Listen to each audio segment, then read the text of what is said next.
interrupting all programs. We flew into Edmonton in September of 2004, and we met at the Courtyard Marriott Hotel downtown, where we planned this whole thing out. We sat out on that beautiful deck and drank beer and planned a radio station. And we had no facility. We had nowhere to put a radio station.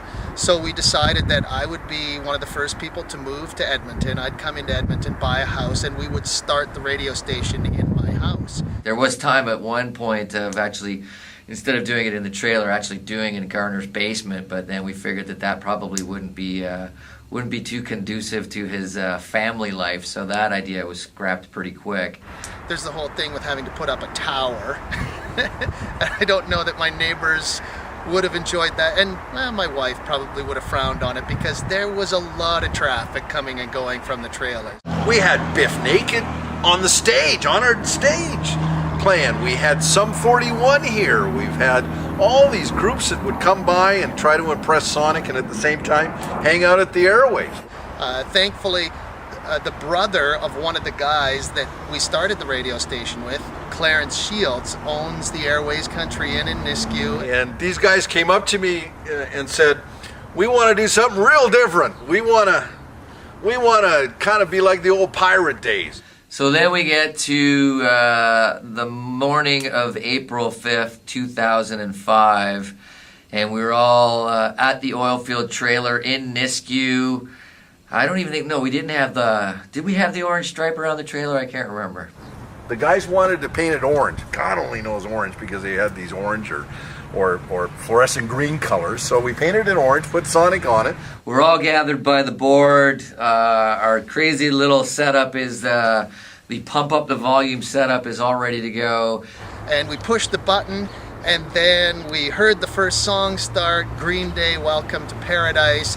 And then there was like a 2 or 3 beat pause, and then everybody just kind of looked at each other and it was like, okay, so now what do we do? And then we followed it up with This Is Radio Clash, one of my all-time favorite bands, and that's the way we launched Sonic from an oil-filled trailer back in April of 2005. A lot of fun. Welcome to paradise.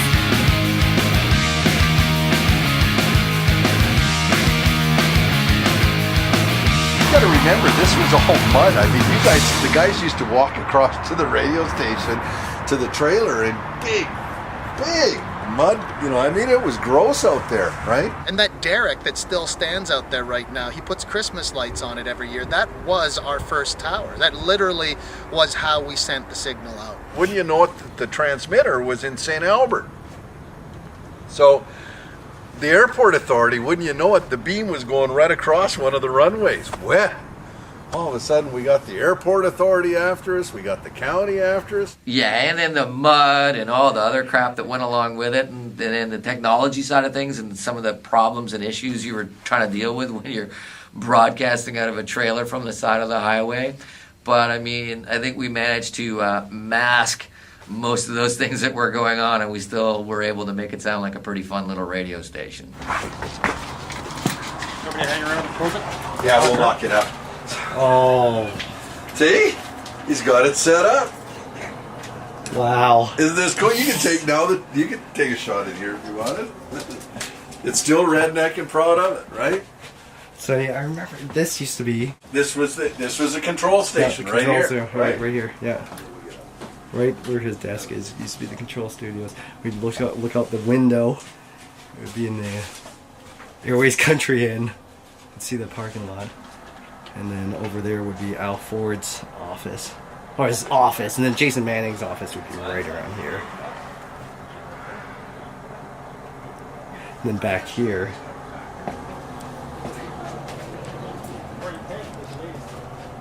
Back here would just be storage.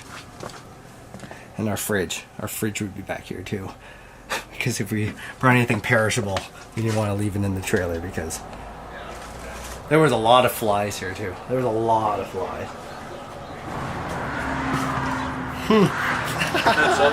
That's awesome.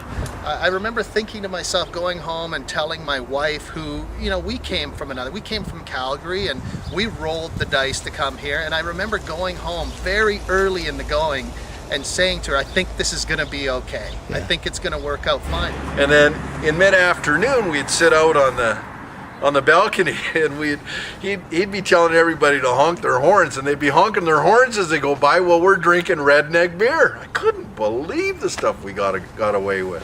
I mean, that's what alternative music is. That's its roots. That's where it comes from. It's built from the underground. So I think that's really what a lot of people embrace. They embrace that spirit, and it's still, that spirit is rooted in this radio station to this day. It really is. The sound is not subscribed to the international plan. This is a radio clash on Pirate Sound.